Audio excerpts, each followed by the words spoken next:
ഇന്നത്തെ റെസിപ്പി കോൺഫ്ലോറിൻ്റെയാണ്. സാധാരണ നമ്മൾ കടയിൽ പോയിട്ടല്ലേ കോൺഫ്ലോറൊക്കെ വാങ്ങിക്കാറുള്ളത്.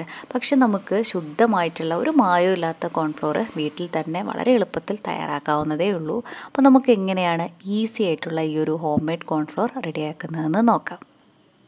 ഇത് റെഡിയാക്കാനായിട്ട് ഞാനിവിടെ 2 ചോളമാണ് കേട്ടോ എടുത്തിട്ടുള്ളത്. നമുക്ക് എത്ര കോൺഫ്ലോർ ആണ് വേണ്ടത് അതിനനുസരിച്ച് ചോളത്തിൻ്റെ അളവ് കൂടുതലായിട്ട് എടുക്കണം. ഇനി ചോളമൊക്കെ അടർത്തി നമുക്ക് ഒരു ബൗളിലേക്ക് ഇട്ട് കൊടുക്കാം.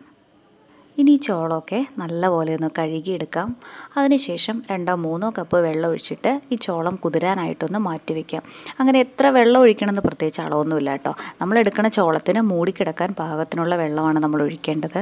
ഇത് നമുക്ക് അരച്ചെടുക്കാനായിട്ടുള്ളതാണ്. അതുകൊണ്ട് മിനിമം 2 മണിക്കൂറെങ്കിലും ഇത് വെള്ളത്തിൽ കുതിരാനായിട്ട് ഇടണം. അപ്പോഴാണ് ഈ ചോളമൊക്കെ നമുക്ക് നല്ല സോഫ്റ്റായിട്ട് കിട്ടുള്ളൂ. നമ്മളിപ്പോൾ ഇതിങ്ങനെ അരയ്ക്കാനായിട്ട് നോക്കിക്കഴിഞ്ഞാൽ ചോളമൊക്കെ നല്ല ഹാർഡായിരിക്കും. നമുക്കിത് നന്നായിട്ട് അരഞ്ഞ് കിട്ടില്ല. സമയമുണ്ടെങ്കിൽ രാത്രിയിൽ ഇത് വെള്ളത്തിൽ കുതിരാനായിട്ട് ഇട്ട് വെച്ചാൽ മതി. രാവിലെ നമുക്ക് നന്നായിട്ട് അരച്ചെടുക്കാമല്ലോ. ഞാനിത് കുതിർക്കാനായിട്ട് ഇട്ട് വെച്ചിട്ട് 5 മണിക്കൂറായി. കണ്ടോ, ഇതിവിടെ നന്നായിട്ട് കുതിർന്ന് വന്നിട്ടുണ്ട്. ഇപ്പോൾ നല്ല സോഫ്റ്റായിരിക്കും കേട്ടോ. ഇനി വെള്ളമൊക്കെ കളഞ്ഞ ശേഷം നമുക്കിത് മിക്സിയുടെ ജാറിലേക്ക് ഇട്ട് കൊടുത്തിട്ട് നന്നായിട്ടൊന്ന് അരച്ചെടുക്കാം. ഇത് അരച്ചെടുക്കാനായിട്ട് ഒത്തിരി വെള്ളം ചേർക്കണ്ട. കുറച്ച് വെള്ളം ഒഴിച്ചിട്ട് നമുക്കിത് നന്നായിട്ട് തന്നെ അരച്ചെടുക്കണം. കണ്ടോ, ഈ ഒരു ചോളം തൊട്ട് നോക്കുന്ന സമയത്ത് ഇതുപോലെ പൊടിഞ്ഞു പോവും. നല്ല സോഫ്റ്റായിട്ടാണ് കേട്ടോ ഇപ്പോൾ ഇതിരിക്കുക. ഇനി ഇത് നമുക്ക് നന്നായിട്ടൊന്ന് അരച്ചെടുത്തിട്ട് വരാം. ഇതിവിടെ നല്ലപോലെ അരച്ചെടുത്തിട്ടുണ്ട്. ഇതിന് നമുക്ക് ഒരു അരിപ്പയിൽ കൂടെ അരിച്ചെടുക്കാനുള്ളതാണ്. ഇത് നമ്മൾ ഇങ്ങനെ തന്നെ അരിച്ചെടുക്കാൻ നോക്കിക്കഴിഞ്ഞാൽ നല്ല പാടായിരിക്കും. അരിച്ചെടുക്കാനായിട്ട് എളുപ്പത്തിന് വേണ്ടിയിട്ട് ഇതിലേക്ക് 2 കപ്പ് വെള്ളം കൂടെ ഒഴിച്ചു കൊടുക്കാം. ഈ ഒരളവിൽ തന്നെ വെള്ളം ഒഴിച്ചു കൊടുക്കണമെന്ന് നിർബന്ധമൊന്നുമില്ല കേട്ടോ. നമുക്ക് അരിച്ചെടുക്കാനായിട്ട് എളുപ്പത്തിന് വേണ്ടിയിട്ട് എത്ര വെള്ളം ഒഴിച്ചു കൊടുക്കണോ അത്രയും നമുക്ക് വെള്ളം ഒഴിച്ചു കൊടുക്കാം. കാരണം ഈ എക്സ്ട്രാ നമ്മൾ ഈ ഒഴിക്കണ വെള്ളമൊക്കെ നമ്മൾ ഒഴിച്ച് കളയാണ് ചെയ്യുന്നത്. അതുകൊണ്ട് വെള്ളത്തിന് അങ്ങനെ അളവൊന്നുമില്ല. ഇനി ഇത് ഒരു അരിപ്പയിൽ കൂടെ നമുക്കൊന്ന് അരിച്ചെടുക്കണം.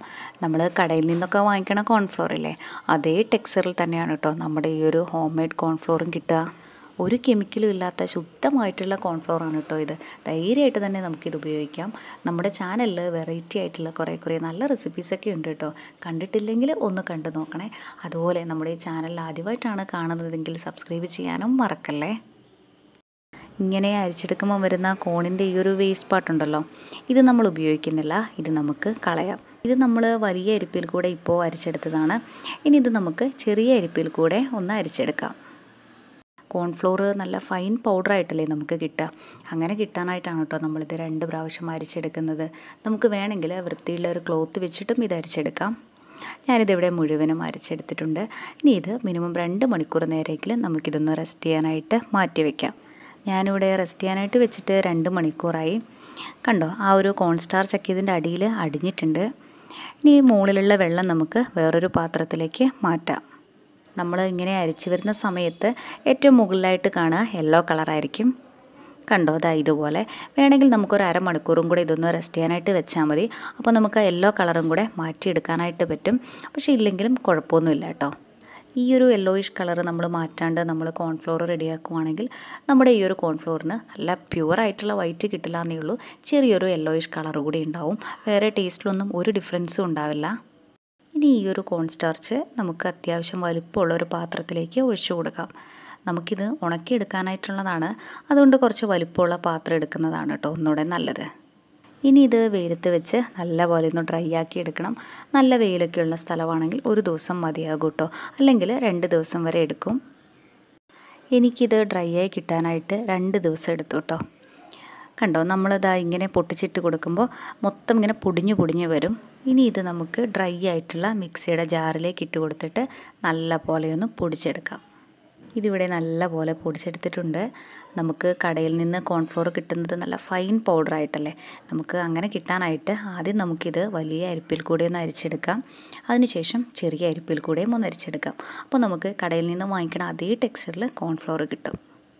ഇതാ ഇവിടെ നമ്മുടെ കോൺഫ്ലോറൊക്കെ 2 പ്രാവശ്യം അരിച്ചെടുത്തിട്ടുണ്ട്. നമ്മൾ കടയിൽ നിന്നൊക്കെ വാങ്ങിക്കുന്ന കോൺഫ്ലോറിൽ എന്തായാലും കെമിക്കലൊക്കെ ഉണ്ടാവുമല്ലോ. നമ്മൾ വീട്ടിൽ തന്നെ തയ്യാറാക്കുവാണെങ്കിൽ നമുക്ക് ധൈര്യമായിട്ട് ഉപയോഗിക്കാം. കോൺഫ്ലോർ യൂസ് ചെയ്തിട്ട് ചെയ്യുന്ന എല്ലാ റെസിപ്പീസിലും നമുക്ക് ഈ ഒരു ഹോം മെയ്ഡ് കോൺഫ്ലോർ ഉപയോഗിക്കാം.